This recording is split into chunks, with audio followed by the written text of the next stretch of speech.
Hey there! So today we have another review, and this is a beer courtesy of Paulaner.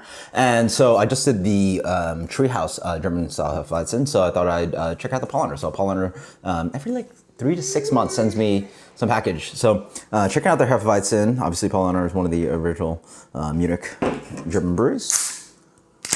And there you go. I guess that's a canned conditioned beer.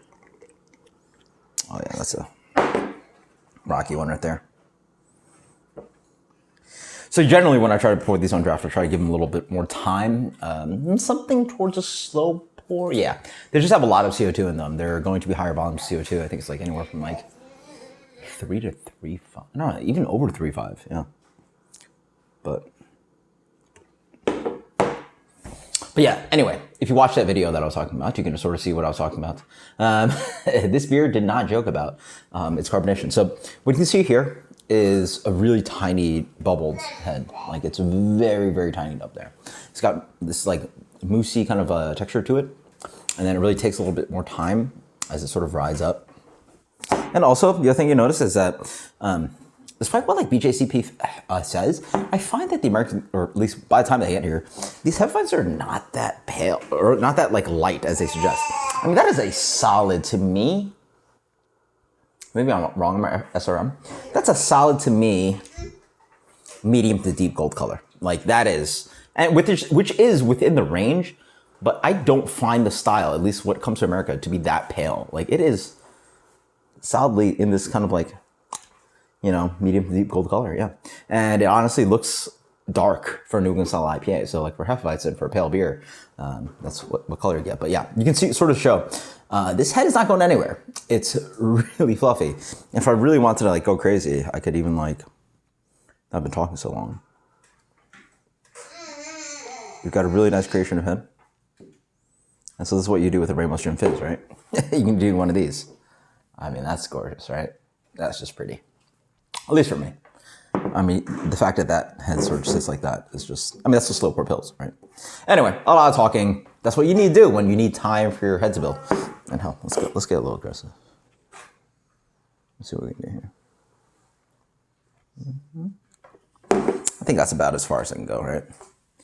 I mean, I can give it more time and build it further, but it really just takes a solid amount of time. So when I was talking earlier, that's a solid, tiny, like condensed head is now sort of like only on the bottom, and now it's a little bit rockier on that top. And that's what really is sustaining that top head on there. So lovely.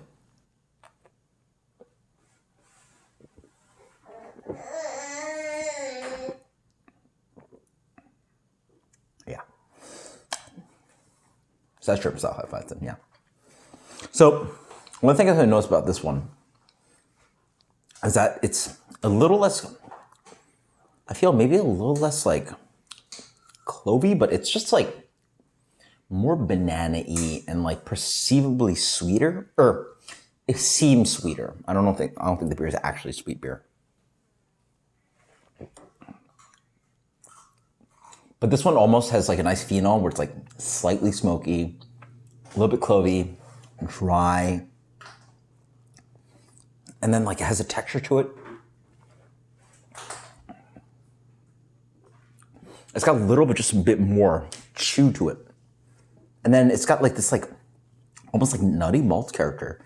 It says malted wheat, but it just has like a slight hint of like a toasted almond in there.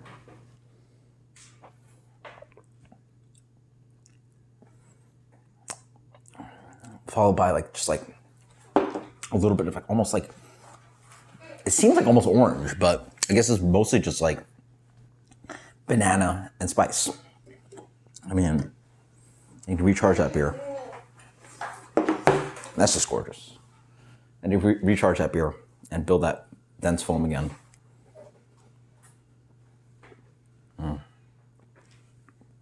Get the rush of foam, the creaminess. Okay. So maybe I do like Hefeweizen a little bit more. You know, comparing it to like a great example like the Treehouse one. There's something about their ability to, I guess, can condition and just like have this like intense beauty to the beer. Like this is something that just like almost pretty much no styles can do. Like no styles can really do this other than German style Hefeweizen, and it's just like beautiful. Lager can obviously do it, but That's a pretty beer. Yeah. It's fun. It's just got like a little bit thing going on here. The phenol that's generally clove. Phenols can be smoky too. So it's got a hint of like almost smokiness.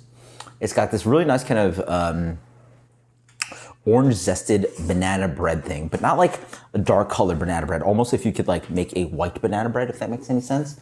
A little bit of bubblegum maybe. Yeah, bubblegum up front. Yeah, oh yeah, bubblegum, yeah. For sure, yellow, pink bubblegum. Dries out quite nicely. It's lovely. Tasty Alice beer.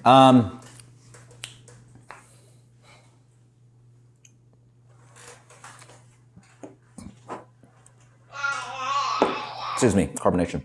92. 93. This has got to be the highest rating I've ever given Hefeweizen. Just like sort of in the mood for it. Like, you know, palate shift. I've been drinking a lot of Treehouse and I'm like, wow, this is just a nice German example of wheat beer and just like tasty as hell. 93, crazy. Never expect I'd give a Hefeweizen this such high rating. Until next time, guys, cheers. Later.